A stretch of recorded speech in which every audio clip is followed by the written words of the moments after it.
গুন্ডাদের মতো নিপাত হবেন এই বলে আমি আমার বক্তব্য শেষ করছি। নিজের ভাইদের যখন দেখি একে অন্যের রক্তের নেশায় মাতে তখন সত্যিকারের ভয়, হতাশ ও আতঙ্কের কথা জানিয়ে নিজের অনুভূতি ব্যক্ত করেছেন অন্তর্বর্তী সরকারের আইন উপদেষ্টা অধ্যাপক আসিফ নজরুল। বুধবার 19শে ফেব্রুয়ারি সামাজিক যোগাযোগ মাধ্যমে নিজের ফেসবুক পোস্টে তিনি একথা জানান।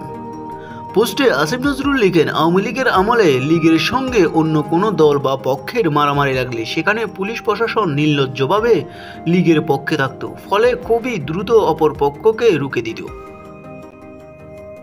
কিন্তু বর্তমানে পুলিশ প্রশাসন বিভক্ত, কোনো রাজনৈতিক দলের একক দুরন্ত নেই আপাতত।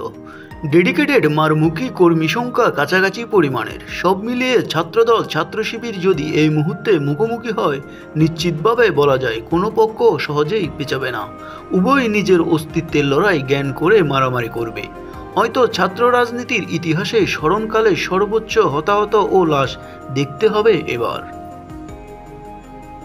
অত্যন্ত ফ্রাস্ট্রেটিং, হতাশ লাগে এসব দেখে। ভয় জিনিসটা কখনো আমি ফিল করিনি কোনো ব্যাপারে, যাদের কারণে নাকি মাথার সমস্যা জানি না, যে কোনো হুমকিকে চ্যালেঞ্জ হিসেবে নিয়েছি সবসময়।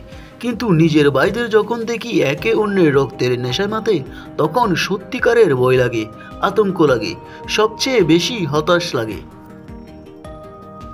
তিনি আরো বলেন, এখানে যেই পক্ষই ক্ষতিগ্রস্ত হোক সে তো আমার ভাই। 6 মাস আগেও একসঙ্গে টিয়ার গ্যাস রাবার বুলেট খেয়েছি। এখন এসে তাদের মধ্যে হওয়া গ্যাঞ্জাম কোনোভাবেই বিন্দুমাত্র সুফল আনতে পারে না।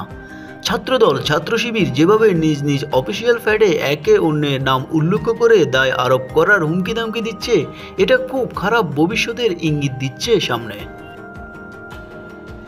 আমার মনে হয় এদের প্যারেন্ট সংগঠনের সিনিয়রদের হস্তক্ষেপ ঝামেলা মিটিয়ে ফেলা অতি জরুরি এবং একান্ত অপরিহার্য। আল্লাহ সবাইকে হেফাজত করুক। নিউজ বাংলা 29।